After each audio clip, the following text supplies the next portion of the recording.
Jeune mère de jumeaux, Ovalie est l'égérie du Salon de l'Agriculture 2023. Elle ne s'attendait sans doute pas à recevoir la visite de Monseigneur Didier Nobleau, évêque de Saint-Flour. S'il a tenu à la saluer, c'est que le diocèse du Cantal est le berceau de la race salaire. Pour l'Église catholique, nous voulions être vraiment présents ici. Dès qu'il y a des hommes et des femmes qui travaillent, qui essaient de proposer des bons produits, c'est une terre sainte. Et nous sommes vraiment dans une démarche spirituelle, humaine, de reconnaissance et aussi de joie d'être avec vous.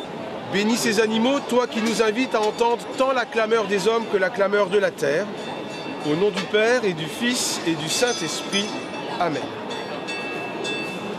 Nous, on est très heureux, on est très touchés que le Cantal fasse le déplacement pour venir nous rencontrer. C'est des moments d'échange, de partage et on est vraiment très touchés de cette visite, vraiment.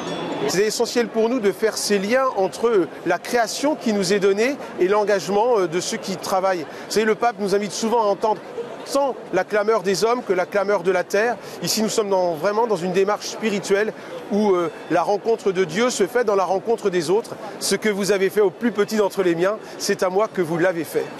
Vous faites le tour du coup On fait surtout rencontrer les Cantaliens. Vous avez commencé ce matin? On remercie Monseigneur pour être venu nous voir et pour le petit coup de projecteur mis sur la production de fromage au lait de vache salaire. C'est des gens qui méritent qu'on mette la lumière sur eux, sur leur travail, parce qu'ils sauvegardent un héritage qui remonte à des siècles dans notre territoire. Un territoire où l'agriculture représente 90% de l'activité. En venant au salon, la cinquantaine de personnes du diocèse de Saint-Flour souhaitent ainsi témoigner de sa proximité avec les éleveurs et les exploitants du Cantal. C'est important qu'ils voient que l'Église est à leur côté et que leur petit curé, le petit curé de campagne que je suis, avec dans leur joie de présenter leur race, leurs bêtes, et puis pour la gloire de Dieu dans le fond, la gloire de Dieu et la gloire des hommes. Vous voyez le rumsteak, alors une viande persillée. Le rumsteak, viande persillée, parce que le gras donne un peu de goût à la viande aussi. Il faut un peu de gras. Le cholestérol, on ne connaît pas dans le Cantal. Déjà, on a un bon fromage, une bonne viande, des bonnes bêtes et surtout des bons éleveurs. Je n'ai pas fait carême sur la viande, que sur le fromage. 40 jours sans fromage, c'est terrible, surtout au salon. Une tentation permanente. Mais je résiste avec la force de Dieu.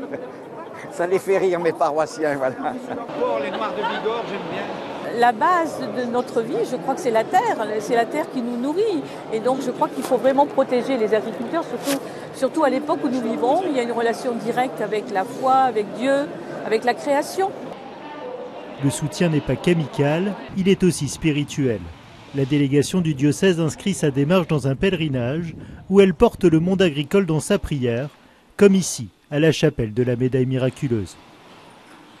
Le salon de l'agriculture, c'était pour nous aussi ce pas de côté, reconnaître des hommes et des femmes qui travaillent, qui sont des histoires sacrées. Chaque histoire d'homme, chaque histoire de femme est une histoire sacrée, une histoire qui nous dit quelque chose de ce Dieu qui aime ce monde. C'était important de manifester cette présence auprès du monde agricole, au monde des éleveurs, au monde rural. Le diocèse nous réconforte aussi dans le monde agricole, on se sent soutenu, Quand on a eu des coups durs comme ça, on s'est raccroché à la foi, on s'est senti, vous voyez, je ne sais pas comment vous expliquer. On n'a pas baissé les bras, disons.